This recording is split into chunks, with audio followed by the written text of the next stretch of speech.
দারুণ একটা রেসিপি নিয়ে চলে এলাম। নোনা বেলে, বেশ বড় বড় সাইজের বেলে, 1 ফুটেরও বেশি লম্বা, সর্ষে এবং টমেটো দিয়ে ঝোল করেছি। কিভাবে রান্নাটা করেছি সম্পূর্ণ ভিডিওটা দেখতে থাকুন। খুব দারুণ হয়েছে রেসিপিটা, ভিডিও দেখার অনুরোধ রইল।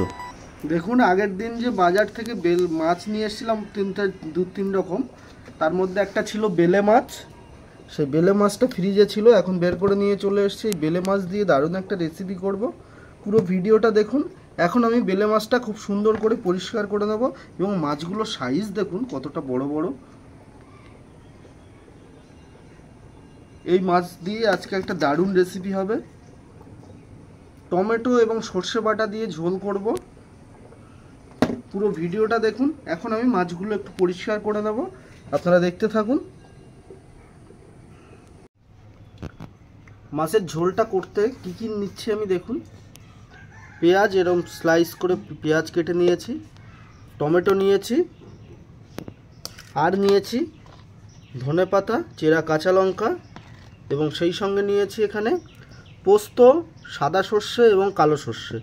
এই সাদা সর্ষে আর কালো সর্ষেটা এই কাঁচা লঙ্কা দিয়ে ভালো করে পেস্ট করে নেব।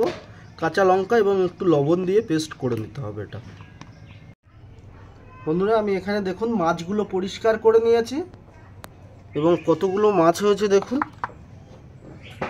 এর মধ্যে থেকে আমি সব রান্না করব না, যতটা রান্না করব আমি ততটা তুলে নিচ্ছি।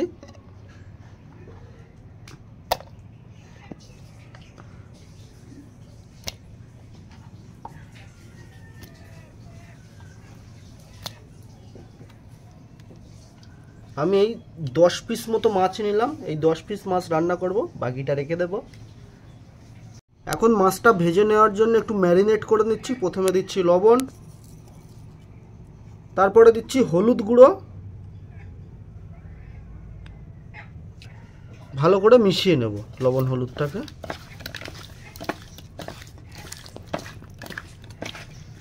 মাছটা ম্যারিনেট করা হয়ে গেছে, এখন 5 মিনিট এইভাবে রেখে দেব। দিয়ে দিয়েছি, এখন কড়া বসিয়ে দিচ্ছি। কড়াটা গরম হওয়ার অপেক্ষা করব। কড়া গরম হয়ে গেছে, এখন কড়াতে সর্ষের তেল দিয়ে দিচ্ছি মাছ ভাজার জন্য। তেলের মধ্যে অল্প একটু লবণ দিচ্ছি। এই লবণটা দিলে কি হয়, মাছটার তলায় জড়িয়ে যায় না। যেহেতু মাছটা ফ্রিজে ছিল, যার জন্য জড়িয়ে যাওয়ার একটা ভয় আছে, তার জন্য তেলের মধ্যে একটু লবণ দিয়ে দিলাম। আর মাছটা তলায় লেগে যাওয়ার কোনো ভয় নেই।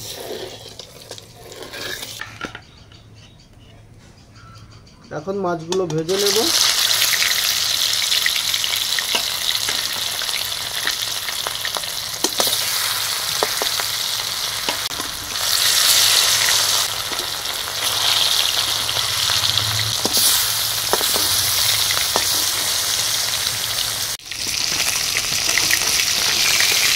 মাছ ভাজা হয়ে গেছে, এখন তুলে নিচ্ছি মাছগুলো।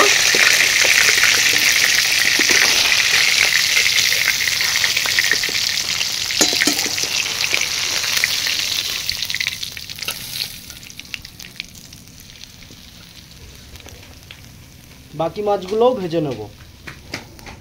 ওই মাছ ভাজার তেলের মধ্যে আমি আরেকটু তেল দিয়ে দিচ্ছি। তেল গরম হয়ে গেছে, এখন তেলের মধ্যে কেটে রাখা পেঁয়াজ দিয়ে দিচ্ছি।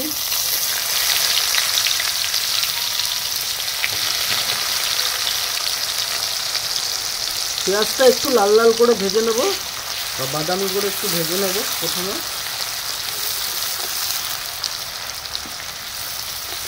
পেঁয়াজটা ভাজা ভাজা হয়ে গেছে, এখন অ্যাড করব আমি আদা রসুন বাটা।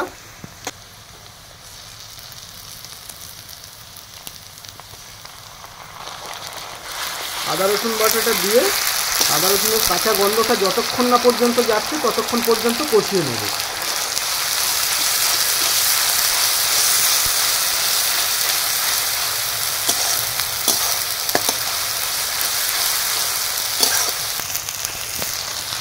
আদা রসুন বাটাটা কষা হয়ে গেছে, এখন কেটে রাখা টমেটোটা দিয়ে দিচ্ছি এবং ওটার উপরে একটু লবণ দিয়ে দেবো এখন আমি, যাতে টমেটোটা তাড়াতাড়ি গলে যায়।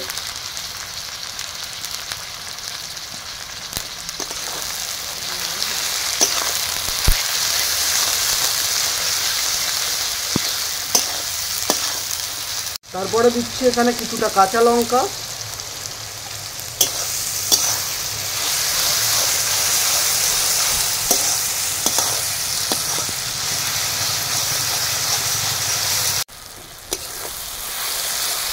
এখন অ্যাড করে দিচ্ছি সর্ষে পোস্ত বাটাটা।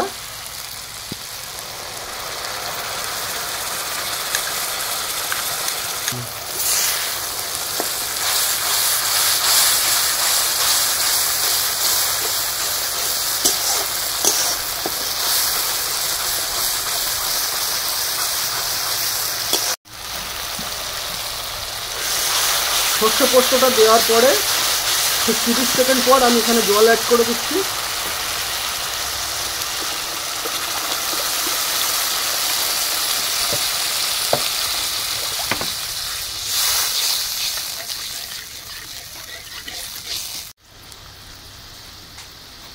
জলটা দেওয়ার পরে এখন অ্যাড করছি হলুদ গুঁড়ো,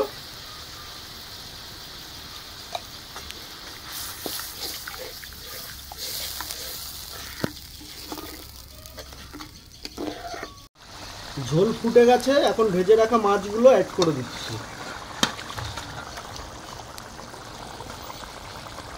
মাছটাকে একটু সেট করে দিচ্ছি, দেওয়ার পরে ঢাকনা চাপা দেব। 3 থেকে 4 মিনিট এইভাবে ছোলো আছে রান্না করে নেব। ঠিক 4 মিনিট পরে ঢাকনাটা খুললাম, মাছের ঝোল রেডি হয়ে গেছে। এখন ওপর থেকে একটু ধনিয়া পাতা ছড়িয়ে দেবো।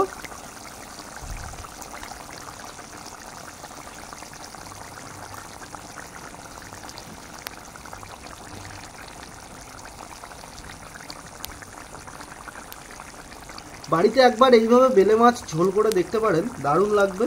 এবং এই যে বেলে মাছটা, এটা নদীর বেলে, নোনা বেলে একবার এইভাবে ঝোল করে দেখবেন, আশা করি খুব পছন্দ হবে। মাছের ঝোল রেডি হয়ে গেছে, এখন ঝোলটা নামিয়ে নেব।